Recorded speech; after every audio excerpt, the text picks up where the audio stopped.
Thank you everyone for coming. I'm Ramisha Hill. I am the coordinator for the Violence Prevention Task Force. On everyone's desk, it should be an agenda. If you guys want to take a look.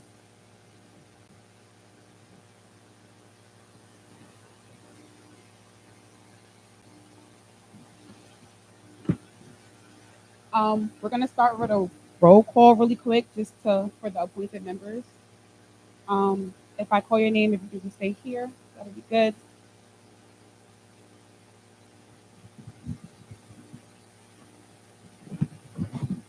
Andrea, Michael, Kelly,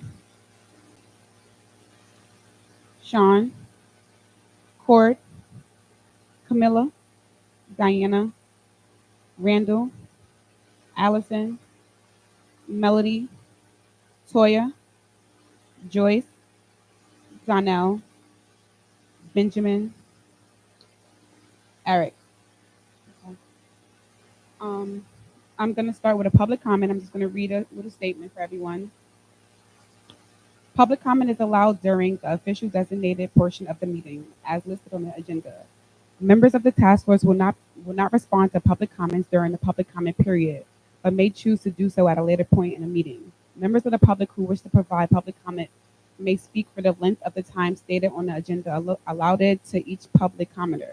Members of the public who wish to stay and listen are welcome to, but are asked not to engage in conversations or activities that are disruptive to the task force discussions. See, Thank you, folks.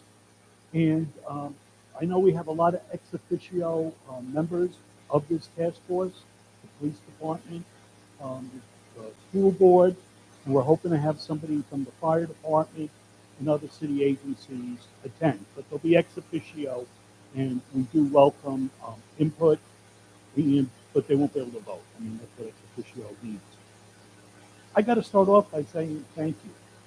Okay, this is a commitment of your time, your energy, and the reason that you're here is we have a problem. And the best way to solve a problem is first admit we have a problem. What do you think the problem is? Anybody? Help me out here. Get your hand up. Good. Gun violence, violence in itself.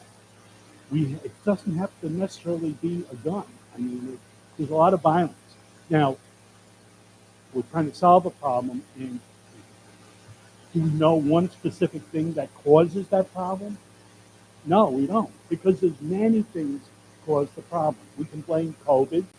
It was a miserable time that we survived, and we're still here today. And there's other things. I mean, there's drug activity, social media. That was one I was thinking in the car. High rents. I mean, there is jobs out there, but sometimes it's tough to get a good job and to move forward. So we know there's a problem, and the history of this task force goes back to the equity agenda that was passed about 4 years ago. And in the equity agenda, there was a brief couple of paragraphs talking about the council forming a violence prevention task force. And what the task force is asked to do is to come up with ways that we can stem the violence in our city. So we'll work through the fall, into winter, maybe early spring, but to come up with some ideas for the council to be able to address for the coming summer. So what we're looking to do is to solve problems that are going to come up in the summer of 2025. So we have time to put this all together. Hello. And that's what this task force is about. Now, I mentioned COVID before. When we first formed the task force, it worked for about a year, maybe a year and a half. I know Joyce was on the original task force. We got hit with COVID, and we were trying to do stuff via Zoom. It was tough. That was one problem that we hit. The other problem was we put 20 people together now using Zoom. We had trouble getting quorums. This is a public meeting, so we've got to have people, we have to have at least half the people on this task force to be here, be able to vote, be able to come up with ideas. So one of the things that we thought about was to break the Violence Prevention Task Force into working groups, smaller groups where people can concentrate on specific areas that we're going to deal with. And Ramisha has come up with a great plan for that, and I don't want to spoil it on her, or she'll talk in a minute or two.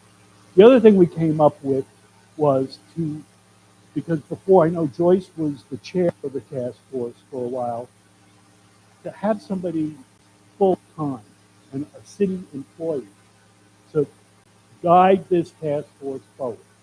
We went through, it took us almost 2 years to hire Ramisha, and she was the best. I mean, we talked to a lot of people, and it was just amazing. And she started in June. We're moving. Here we are today. It's September, and we're right on time for this task force. So we put out a call for volunteers, and we got a wide spectrum of people from the Capital District here. Different walks of life, different educational backgrounds. But I really think, and I want to believe, that this task force is going to be so special, and we're going to solve a lot of the problems in the city. So you have my faith, you have me, you have the council, and I want to thank my the council members. Kevin Kimbrough couldn't make it tonight, and Sonia is starting to work on Sonia Frederick is starting to work on the budget, so she couldn't be here tonight. She's at City Hall, but they will be here for future meetings. We invited everybody from the council to come. We'll be able to watch this. We're taping it. It'll be on Zoom. People about it. This is a public meeting. And again, started with a thank you, finishing with a thank you. And I want to thank Tanisha for moving this forward. Thank you. Thank you.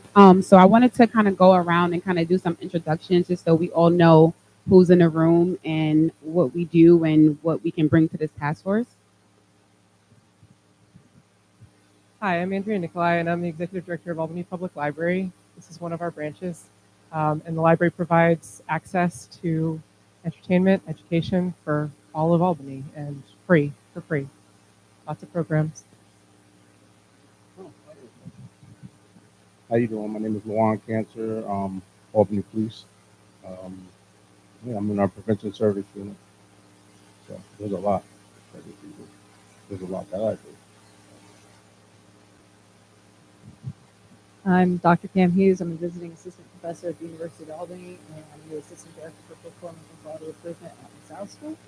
So I am involved in a lot of data collection and being able to assess situations and what the problems are and how to look at underlying issues that might help to reduce violence, and then putting it as part of the education process in the School of Criminal Justice.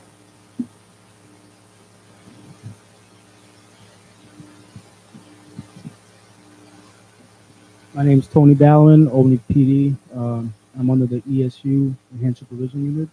I work with Officer Cancer. I do a lot of prevention services, individuals who just got out of incarceration for gun violence, replaced on probation, parole. I work with them on a weekly basis with home visits and stuff like that. I also help out the school district of Albany. Vince Thompson, Director of Security for Albany City Schools. Diana Marino. I don't have an interesting title as relates to this. I'm a resident of the city of Albany. I have a business background in project management, analytics, forecasting, planning, things like that. So I hope I can bring some of that acumen to use here with this group. And obviously a concerned citizen, single mom of 2 hooligans, and trying to keep them in line. Thank you. Hi, everybody. My name is Joyce Williams. I am a New York State certified credentialed substance abuse counselor. So I am involved with many inpatient and residential programs. My background is addiction. Hi guys, my name's Toya. I work for 518 Snug, I am an outreach worker and also a hospital responder. And then that's it. Hello, everyone. My name is Dr. Forrest Stone. I think I bring a couple of perspectives. One, I'm not from Albany. I moved down here right before the pandemic, stayed in the house, and now I'm just coming out. So, but I think through my affiliations in Buffalo, I've been a part of SNUG networks. I've been a part of violence prevention programs. So bringing that perspective from what we did in Buffalo and sharing that with this team, I think is one thing. Also, I work for the New York State Department of Health. I'm the chief diversity officer there. And I think when it comes to the work groups, I could bring a lot of policy and resources to the group.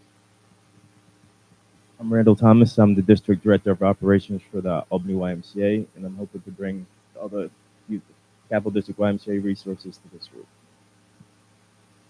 Good evening, everyone. My name is Sean Robinson. I am a former special projects producer at CBS 6 News, having worked on one of our segments, Crisis in the Classroom. I feel like, having a background in education and, having worked directly with a number of students, I feel like, just having that background and experience can bring a lot to the table. Pastor Michael Williams, the Albany Community Land Trust Gun Violence Prevention Program Coordinator. I coordinate quite a few events and work with quite a few resource groups, and I believe that all of that together can really make a big difference.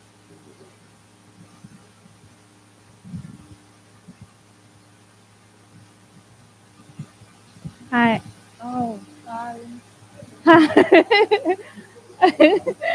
I'm Shaquana. I'm the anti-violence coordinator for Albany Police Department. And my name is Chris Kopek. I'm a chief deputy with the Albany County Sheriff's Office. Thank you. We have an awesome group. So I wanted to kind of go through the schedule with everyone. I printed out the schedule. I know I sent the schedule out to a few people. I just wanted to make sure that we are all in agreement to being at the meetings on those date and times, because time did stress the importance of having quorum so we can start doing things and making changes and voting. If anybody has any conflicts with the schedule, please let us know. Does the schedule work for everyone? Yeah. Yeah. I also provided a schedule of the subcommittee, well, the working groups. That's going to be held on Zoom or Teams. I'm trying to see everyone's preference. Did everyone take a look at those? Yep. Are we good with those dates and times? Works good. Okay. So I wanted to kind of go over, I know when we had interviews with with everyone, Tom did come up with the thought of having working groups within the task force. We kind of threw around some working group names and just things that we think that we can focus on. I kind of wanted to go over that and go through that to see if what's everyone's opinions, if you wanted to add things or kind of get a different perspective from the professionals that is here today. So the first working group we have is policy and resources. This working group will focus on researching, developing, and advocating for policies related to violence prevention in the community. They will identify and gather resources such as funding opportunity, grants, and partnerships to support violence prevention initiatives. They will track and monitor the implementation of strategies developed by the task force to assess their effectiveness and make necessary adjustments. How does everyone feel about that working group? Bless you. Did we want to add anything? Did we want to take away anything? With some input on that?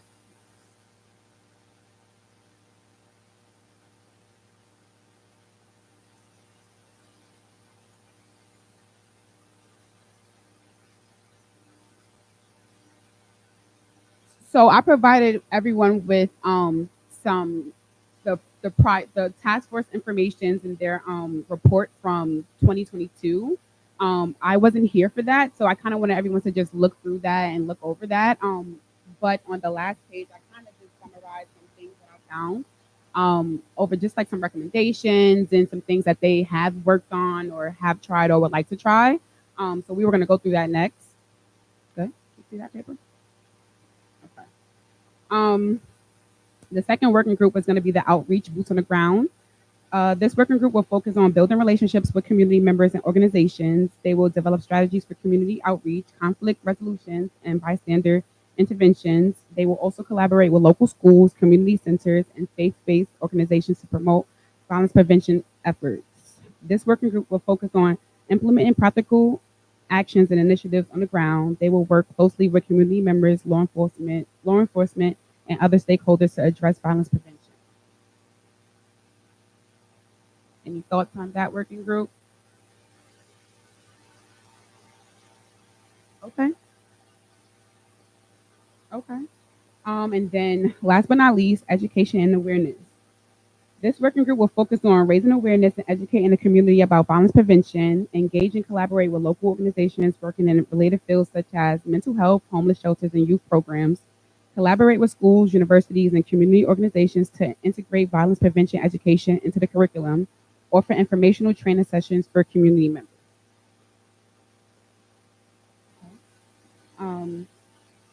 So what I wanted to do is, how are we gonna separate our group into working groups, right?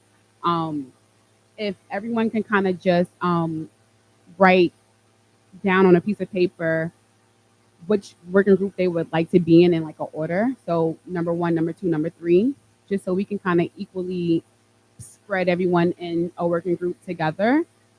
Just so it's balanced, we don't want to have 5 people in one group and 2 people in another group. So if everyone can do that and then kind of just pass that paper forward with your name on it, please. Yes.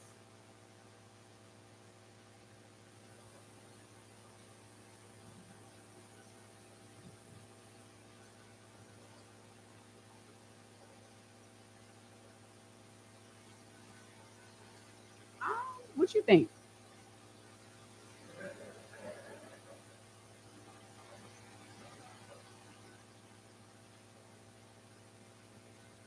Okay.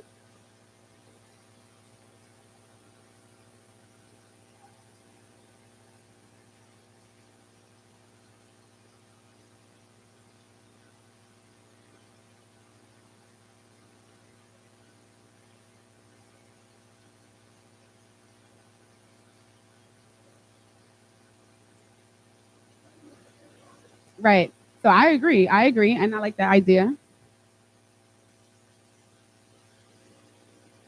Oh, you can do it like that. You kinda just put it in- Whichever works, whichever works, whichever works.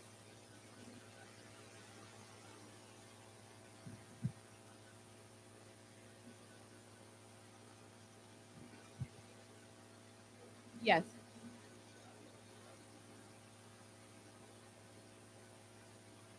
Okay. All right.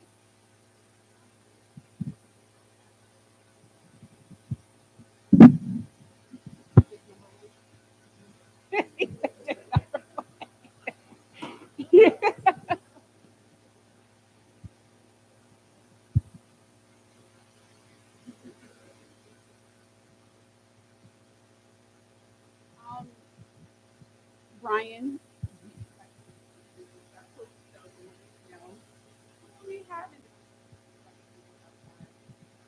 So Shaniqua Jackson is the city clerk. And Hi there, I'm Brian Jimenez, the Legislative Director for Common Council. You also saw me sitting next to the City Clerk, Shaniqua Jackson. And then sitting outside right now is the Research Council, the Common Council's lawyer, Jake Eisler. yes.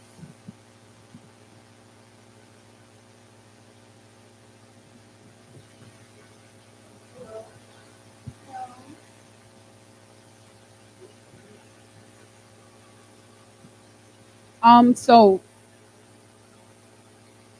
next, I wanted to kind of talk about, once I actually put everyone in groups and we have designated groups, we wanted to get into bylaws. More specifically, I was talking to Brian and we feel strongly that the bylaws should be developed by the policy and resource working group. So once I have everyone in their working group, I'll definitely touch base with that working group so we can all establish and develop some bylaws for our task force. So that was number 4. And I kind of wanted to pass the mic to our law enforcement so they can kind of talk about what's going on in our community and what's working and what's not working and what do they feel like we can bring to the community and what we can do to, make it safer.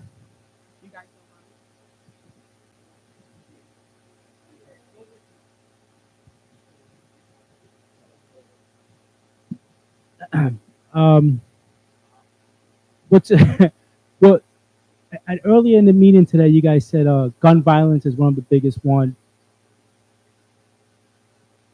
In the police department, we frequently find one of the biggest issue is the house at home. I hate to say it, but it's poor parentship, poor leadership. It really starts in the house.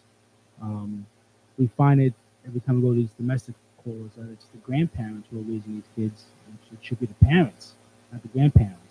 Grandparents can only do so much. Once they have health issues, now the parents are stepping in and they don't know how to parent or they just don't want to. There is a huge issue with gun violence. There are a lot of unregistered guns here, scratch serial numbers. A lot of them are not even from this country. They're coming from different countries, these guns, Philippines, Asia, you name it. It also doesn't help that we are extremely short-staffed, but we can't keep using it as an excuse. Oh, COVID-19, coronavirus. We can't keep using it. It's 4 years ago. We just can't get enough staff. We're short about 92 police officers, and we're not getting people to sign up to take the test. We're trying. It's just difficult. And there's a lot of programs I've noticed that the city of Albany has. I kind of feel like a lot of them overlap each program, but it's a good place to start. And that's my point of view. Officer Cancer, Senior Officer Cancer.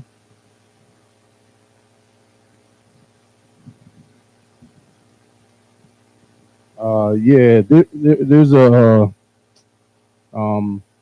it does start with home, but there's just a lot of things. There is a lot of services, but there's really not I feel a lot of services that our kids are interested in, that grabs their attention. We have to come up with things that grab their attention. We still have the issues with territorial in our city. We can't have a major thing for our kids to be down here when some of these kids are scared to go down here. They don't have to be involved with it, but with all the nonsense and the cell phones. And once we get these kids in these little, we need to start to educate them and fulfill them with other things besides this crap that's on social media. But you have to get them together, which is sad because they're not getting it from school. On the floor, they're not getting it from school. But there's a lot we can do. I can go on for hours. Our kids are just, every one of them are not violent, but it does start with the kids because the older guys are using the young kids for the violence. Most of our shootings have been young 15, 14-year-old kids with big military-style guns. That's a major issue. And if we don't do nothing about it, then it's going to get worse. And then also, there still has to be some type of consequences. We have to set boundaries and set consequences for the kids. Because if not, I don't care what we do in here, it's not going to help. That's just me.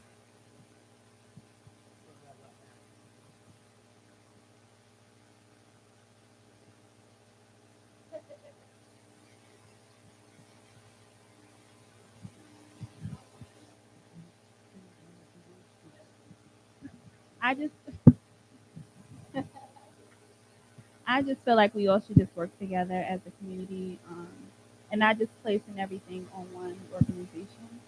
And that's what I just for the collaboration.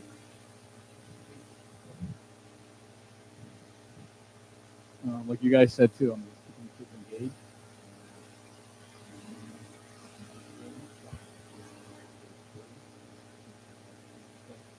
Keep them engaged, interested.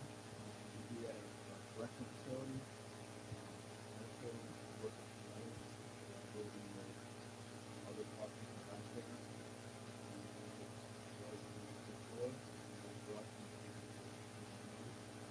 For about 5 years, I asked myself for BPA, working with a lot of other references. work in those cases, and you're going to put more people in the community. I mean, we got on, I mean, back in the day, the first one was on the now it's, you're seeing, you're less than 100 and I've never seen it.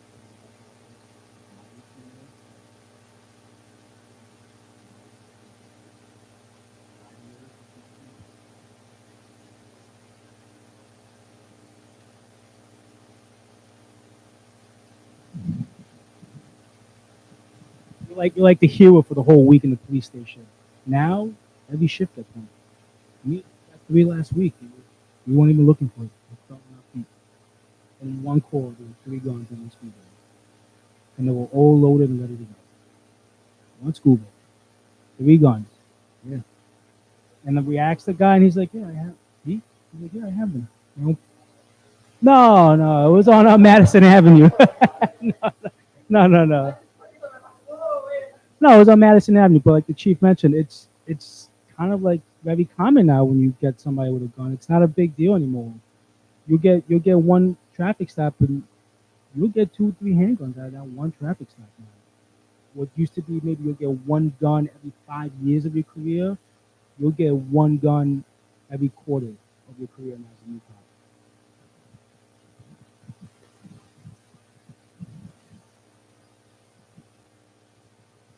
I guess just from that information, my question is just kind of speaking from what you said, like 5 years ago, it was it was it was uncommon to find a gun versus right now how you can find 3 in one backpack. Like how did that happen? Like what do you guys think the increase of guns and violence is over within 5 years? Like what do you guys think that comes from?